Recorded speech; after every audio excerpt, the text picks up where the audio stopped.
What's up everybody? It's student Dr. Malachi Wright, and I'm back at you all with another video. I'm just about to head out to go to the clinic at my school. This semester so far has been a little busy, definitely not as busy as other semesters, but definitely still busy enough. Just to give you all a little bit of perspective before I jump into this video a little bit, we're still having about maybe 1 to 2 exams a week.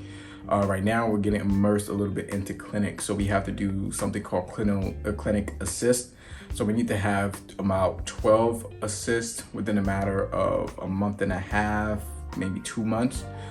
So everyone is trying to get into clinic, do their assists and all these different things, and it's really been quite informative. So obviously it's going to be a transition period this summer, going into the next aspects of the fall, and then going into seeing our own patients, which is super awesome. We have a white coat ceremony in September, which is also going to be great. I might do a countdown video to when I get my white coat, or like a series counting down to when I get my white coat. I would have definitely have gotten that idea from student Dr. Eli, but I'm gonna give you all an update about that a little later.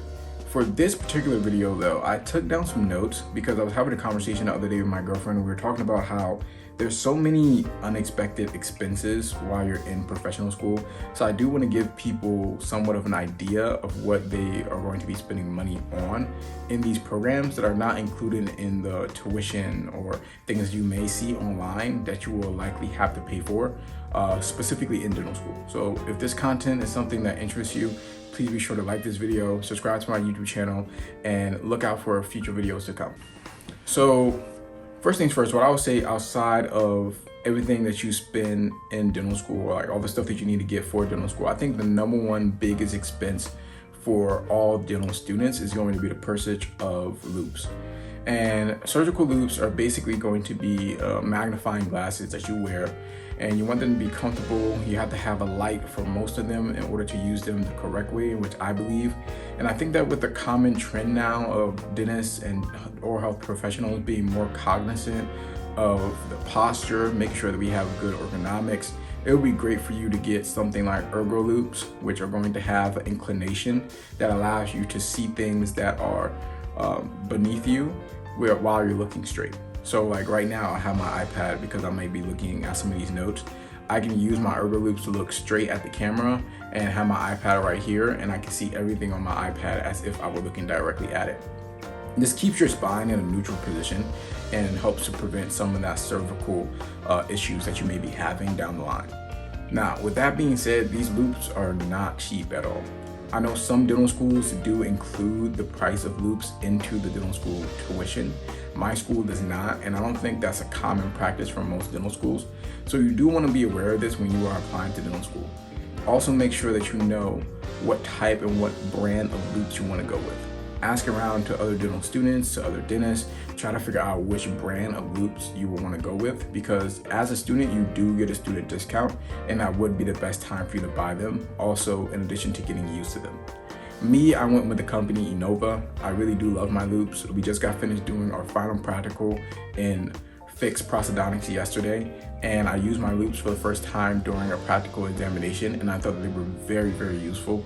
I found that it was much easier for me to keep a really great position, and I did not get any red cards for my posture, because yeah, even during practicals, you do get checked for posture. That is one of the things that we are graded on. So I did not get checked for that, and I think it was because the loupes that I had. All right, so to give you all some price lines here, because I know I can say things can be expensive, but that's really subjective. Like someone may think that $1,000 is not a lot, or another person will think that it is a lot of money. So for most loupe companies, if you're adding the loupes and the lights, you're going to be spending at least $2,000 for that the loupes and the lights. And some companies tend to be a little higher, some companies tend to be a little bit lower, but you're going to be struggling to find a company that's pretty reputable with good loupes, good magnification for less than $1,000 and some change. So just keep that in mind as you're going to dental school, that you will have to be paying for that purchase. Another thing that I did not know that was going to be a really big expense in dental school is also going to be paying for a lot of the supplies you need for certain classes. So when we're doing like removable, we need things things like Play-Doh, you need things like pencils, like color pencils, you need things like rulers, protractors, and you need all these other different supplies. You need to like buy new teeth if you want new teeth, or if you're trying to do endo, or you're trying to buy like an endo file holder, you need to buy the endo file holder. And again, all these things are to make your life a little bit more convenient. Some of them though are required by the course. So the course director will tell you, hey, everybody needs to buy this by this date and it's this much money. That stuff is not included in your tuition or fees, so you will be coming out of pocket for many of those expenses. So just be aware of that. You will still have to pay for certain things for classes. It's kind of like being an undergrad and having to pay for a textbook that's not included in your tuition at the school. In dental school, we are required to read certain textbooks, especially for our perio courses. They do pull questions from the textbook and put them on our exams. But typically nobody buys the textbooks anymore. I think a couple of people in my class purchase textbooks, but it's not something that's really common. So with that being said, think about all the little small expenses that you will have to pay for some of the classes that you're taking, per the professor telling you to buy certain things. And then also for courses like operative and fixed, we do have to pay for additional teeth that we may need in order to work on.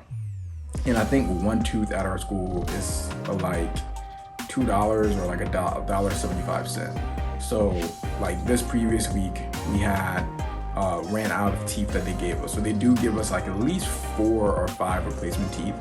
But if you're like me or many other people in my class, you definitely need to get more repetitions in, because this is a skill that you have to continue to cultivate, and it's not one that you can just master after 1 or 2 times doing it. So you will need to buy extra teeth, most likely, and sometimes you could spend close to $20 or $40 or even $60 on extra teeth so you can get additional practice in. So just be aware of that. All right, another thing that is not as common, but I have had some people talk to me about this, is purchasing additional study resources outside of the material you're given in dental school. So personally, I think for our dental school courses, you don't need to spend any money on any additional study resources, unless you're like studying for boards or something like that. But if you're studying for your didactic classes, I think that the content that the school offers is more than sufficient. Now, some other students will buy outside resources, whether it be boot camp or whether it be like sketchy or something to help study for pharmacology, to help them get into the groove of things, which it will come at an additional fee. But again, these things are all based off of personal preference, and the information that you do have from dental school will help you. If you are a visual learner though, it may be a little difficult because our program is cultivated and centered around PowerPoint slides. And although some of the professors do have very engaging and interactive PowerPoint slides with pictures and images, and they explain stuff really, really well, other PowerPoint slides only have words on them. So if you need a picture association with the words that you have, you can either add those words or add those pictures yourself, or you can try to find an additional resource like YouTube, which is really great, or something that you could pay for to help you supplement the material that you're getting in class and lectures. All right, so last but not least, I also do think that another big expense that dental school doesn't really tell you a lot about is going to be examination fees, and also the professional attire that you have to wear. So things like scrub caps, things like the scrubs that you wear for your school, things like the goggles that you have to buy for your patients, things like certain shoes that you have to wear in the clinic. Like all these different things I'm just listing off the top of my head are things that you have to buy with your money outside of what you're paying for school. So scrubs, this set of scrub top and pants was probably a little over, I think 100 and some change. And you're going to need multiple pairs. So you could easily spend close to $400, $500 on 5 pair of scrubs from Figs, if your school is sponsored by them. And amazingly, this is a discounted price. If you're going into clinic, one of the biggest things that they are harping on us about is making sure that we have the correct scrub caps that we're wearing. Now they do have like scrub nets at our school, which you can wear those as well. Most people tend to opt to get their own scrub caps.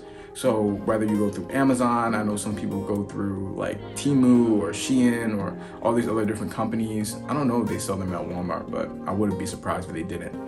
Buying things like scrub caps and all these other different pieces of attire and accessories that you need in order to be functional in clinic, you will have to pay for a lot of them on your own accord. Now, at my school, they do give us like the gowns for PPE, but we do need to wear our scrubs underneath those, and that's for uniformity purposes. But at the end of the day, in addition to the accessories and attire that you have to wear, you also have to pay for things like examination fees. So when you take boards, or if you're using a resource outside of the one that your school offers for you to study for boards, then you'll have to pay for those resources as well.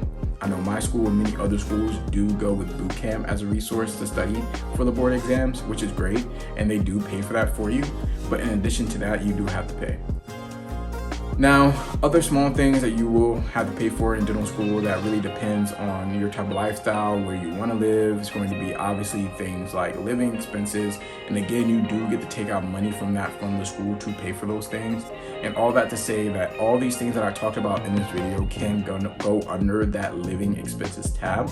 But that is the variable in regard to you get to choose how much of a living expense you want to take out if you're going down the loans path for school like me and many others. So if you have any questions about finances or any questions about how I plan and how I am budgeting my time with working while in dental school to supplement some of the money that I will have to take out in loans or anything of that nature, please let me know and I won't hesitate to reach out to you and we can have a conversation about it.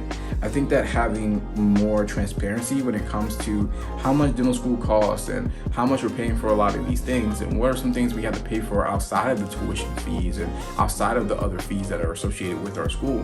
We want to make sure that we can give students, or at least I want to make sure that I can give students a really adequate example of what they're going to be spending in totality for dental school. So if you guys like this video, I had another video where I talked about my budget in dental school, and I had also another video where I talked about for financial aid and all that stuff broke down. So if you're interested in seeing those videos, please check them out. If you like this type of content, please be sure to subscribe to my YouTube channel, like this video, and leave a comment down below. And with that being said, guys, thank you so much for staying along to this video until this point, and I'll see you all in the next one. Peace.